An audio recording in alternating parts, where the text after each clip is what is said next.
Hello students, how are you? I hope you all are fit and fine at your home. And I am Rinku here, your biology teacher. Students, from your ninth class, the subject science is divided into three parts: biology, physics and chemistry, out of which I will teach you biology. So let's start our first chapter, that is the fundamental unit of life. But before it, you will also know that what is biology? Biology is the study of living organisms. Biology में हम living organisms के बारे में ही पढ़ने वाले हैं. So let's start our first chapter. In this chapter we will study about the basic unit of our life और any living organisms life. कोई भी लिविंग ऑर्गेनिज्म की लाइफ की जो सबसे बेसिक यूनिट है, कौन सी है बेसिक यूनिट? सेल. इसी के बारे में हम इस पूरे चैप्टर में पढ़ने वाले हैं. सेल है क्या? सेल एक छोटी छोटी यूनिट्स हैं. All living organisms are made up of small tiny units called cell. जिन छोटी छोटी यूनिट्स से मिलके हमारी बॉडी बनी हुई है, उन्हीं यूनिट्स को हम क्या बोलते हैं? Cell. A cell is basic structural and functional unit of life. जो सेल है जी, वो हमारी लाइफ की स्ट्रक्चरल और फंक्शनल यूनिट है. स्ट्रक्चरल मीन्स कि जो हमारी बॉडी की स्ट्रक्चर है, आउटर और इनर स्ट्रक्चर, उसकी सबसे छोटी यूनिट है ये. जैसे कि आपका घर, अगर मैं आपके हाउस की बात करूं, आपके हाउस की सबसे स्मॉलेस्ट यूनिट क्या है? ब्रिक्स, ईंटें. ईंटों से मिलकर हमारा घर बना होता है. सो जैसे bricks are the unit of our house, similarly cell is a structural unit of our body. And functional unit क्यों बोलते हैं सेल को? क्योंकि हमारी बॉडी के जितने भी बेसिक फंक्शंस हैं, लाइफ प्रोसेसेस होती हैं, जैसे न्यूट्रिशन, रेस्पिरेशन, सर्कुलेशन, वो सारी प्रोसेसेस सेल के अंदर ही परफॉर्म होती हैं. इस वजह से सेल को फंक्शनल यूनिट बोला जाता है.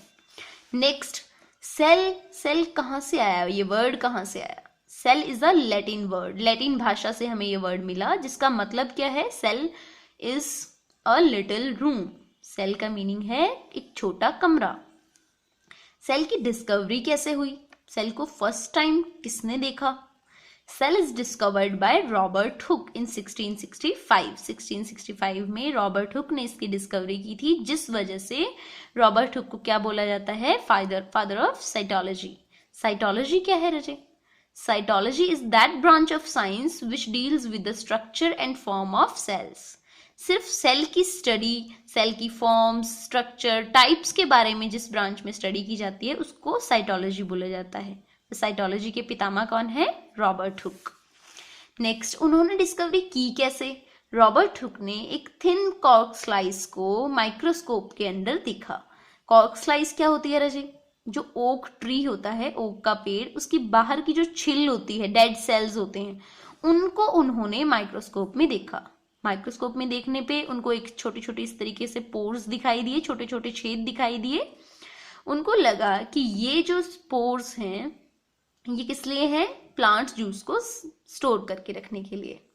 यहाँ पे जो माइक्रोस्कोप था वो भी उनका सेल्फ मेड था.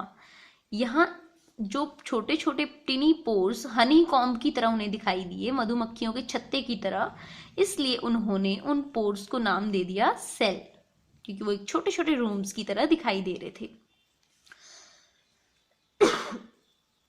Next students, each and every little और large living organism is made up of cell.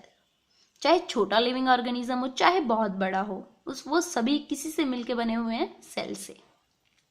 लेकिन सेल की अलग अलग शेप्स हो सकती हैं, अलग अलग फंक्शन हो सकते हैं. सो जैसे हमारी अपनी बॉडी में ही देख लो, बहुत टाइप के सेल्स मिल जाएंगे आपको. Nerve cell, brain cell, kidney cell, liver cell, they all have their proper specific function. उनका अलग अलग काम है. But still there are few features which are common to all cells. हम सबसे पहले कुछ कॉमन फीचर्स के बारे में पढ़ेंगे जो सारे सेल्स में प्रेजेंट होती हैं. कुछ ऐसी बातें जो सब में, सारे सेल्स में प्रेजेंट हैं. Here first is definite boundary. एक आउटर मेम्ब्रेन, जो बाहर की बाउंड्री है किसी सेल की, वो सभी में प्रेजेंट होती है, जिसको हम बोलते हैं सेल मेम्ब्रेन. नेक्स्ट, इस सेल मेम्ब्रेन की स्ट्रक्चर सभी सेल्स में एक जैसी होती है. Third, genetic material. Each cell has their own genetic material like DNA and RNA. DNA, RNA हमारे genetic material होते हैं और ये हर एक सेल के पास अपने अपने होते हैं.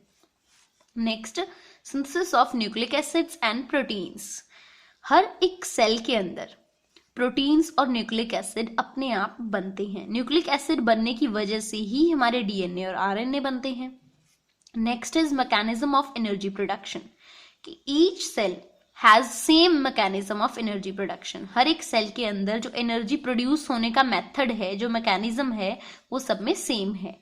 Next, transmission of genetic energy to successor cells. Successor cells कौन से होते हैं? जो नेक्स्ट आगे वाला जो सेल होता है.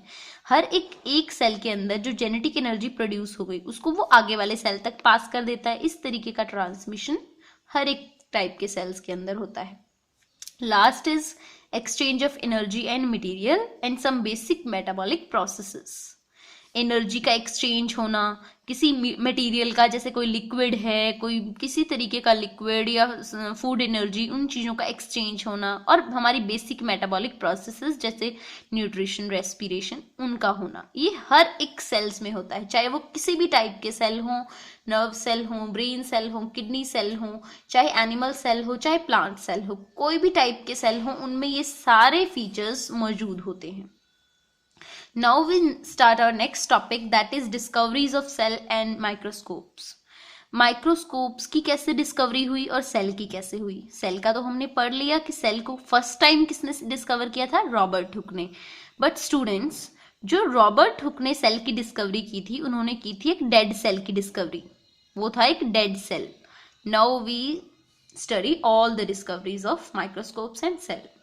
इन 1590 Zacharias and Janssen and his son also Hans, ये तीनों इंसान, इन्होंने, ये क्या थे? स्पेक्स मेकर्स थे. ये जो हम चश्मा पहनते हैं वो बनाते थे.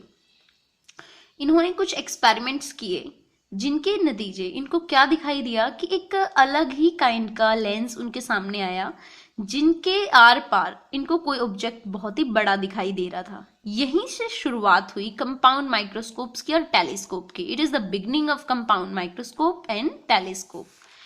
From here in 1609 Galileo worked out on the principles of lenses. Galileo ने लेंसेज के प्रिंसिपल्स पे काम किया और जिसकी वजह से उन्होंने एक मोस्ट फोकस्ड डिवाइस बनाने की कोशिश की. आफ्टर दैट एंटनी वैन लीवेनहाइक, ये जो साइंटिस्ट थे, इनका नाम माइक्रोस्कोप्स की डिस्कवरी में सबसे ऊपर आता है, क्योंकि इन्होंने क्या किया था? इन्होंने माइक्रोस्कोप की मैग्निफिकेशन पावर को इंक्रीज किया था. मैग्निफिकेशन पावर क्या होती है? किसी भी ऑब्जेक्ट को बड़ा करके देखने की पावर. जो माइक्रोस्कोप है उसकी मैग्नीफाइंग कैपेसिटी को इन्होंने बहुत ही इंक्रीज कर दिया था. इसी वजह से इनको क्या बोला जाता है? Father of microscopy. और यही वो इंसान थे जिन्होंने फर्स्ट टाइम एक लिविंग सेल को डिस्कवर किया था. रॉबर्ट हुक ने डेड सेल को डिस्कवर किया था, लीवेनहाइक ने फर्स्ट टाइम लिविंग सेल को डिस्कवर किया था. अब यहां तक तो हो गई सेल्स की डिस्कवरी. इन्होंने सेल्स की डिस्कवरी में हेल्प की और माइक्रोस्कोप्स बनाए. पहले सिंपल माइक्रोस्कोप था, फिर कंपाउंड माइक्रोस्कोप बन गया. लेकिन आफ्टर दैट लास्ट में 1930 में max knoll and Ernst Ruska, ये 2 साइंटिस्ट थे जिन्होंने सोचा कि शायद हम लाइट की हेल्प से किसी सेल को इतना इनलार्ज करके नहीं देख सकते जितना कि एक इलेक्ट्रॉन बीम से देखा जा सकता है. सो दे इन्वेंटेड फर्स्ट इलेक्ट्रॉन माइक्रोस्कोप. इन्होंने पहला इलेक्ट्रॉन माइक्रोस्कोप बनाया और इसके लिए इनको नोबेल प्राइज भी दिया गया 1986 में. बट उनको नोबेल प्राइज मिला फिजिक्स के लिए. अब आप सोच रहे होंगे कि हम पढ़ तो रहे हैं बायोलॉजी, इसमें नोबेल प्राइज उनको फिजिक्स के लिए क्यों मिला? क्योंकि जो इलेक्ट्रॉन माइक्रोस्कोप या कोई भी माइक्रोस्कोप्स, टेलीस्कोप्स, इनकी फॉर्मेशन फिजिक्स में होती है. हम तो इनकी डिस्कवरीज पढ़ रहे हैं बायो में. So let's have a look on different kind of microscopes. Here it is a Robert Hooke's microscope, जिससे रॉबर्ट हुक ने फर्स्ट टाइम डेड सेल की डिस्कवरी की थी. दिस इज कंपाउंड माइक्रोस्कोप, जिसमें 2 लेंसेज यूज होते हैं, एक यहाँ पे और एक यहाँ पे. And the third one is an electron microscope, जिसकी मैग्नीफाइंग कैपेसिटी 1 मिलियन टाइम्स ज्यादा होती है. जैसे जितना सेल है वो उसको मिलियन टाइम्स बड़ा करके दिखाता है. Now we study the structure of compound microscope.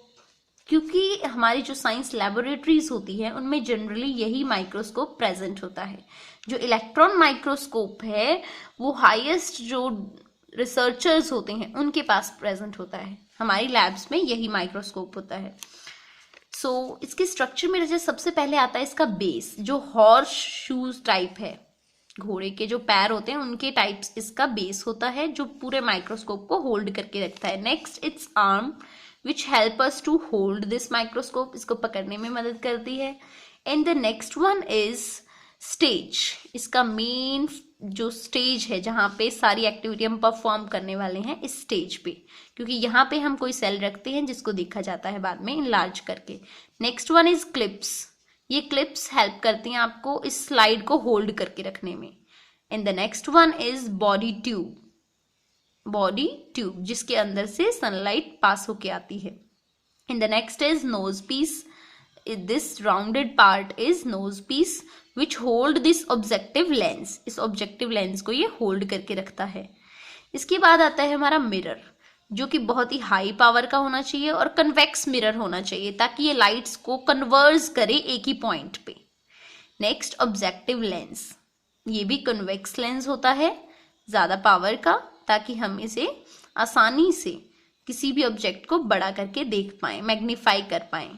And the next one is eye piece, जो हमारी आई के बिल्कुल पास में ये जो ट्यूब है इसको हम बोलते हैं आई पीस।